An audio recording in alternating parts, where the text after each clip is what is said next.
Okay, this is for Pam Ferry. Fuse box.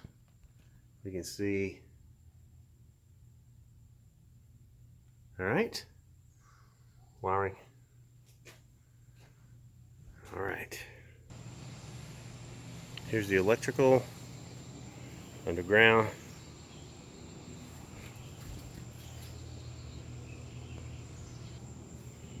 Here's the run across the yard from the electrical to the generator location,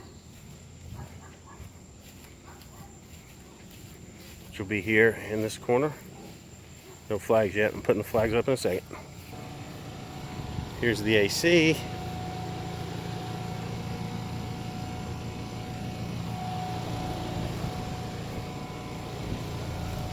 There's the tag for one.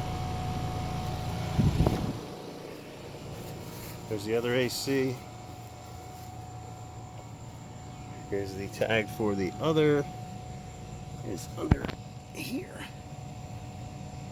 All right. Here's the run for the gas. And last but not least, the overall configuration. Right behind the garage is the electric.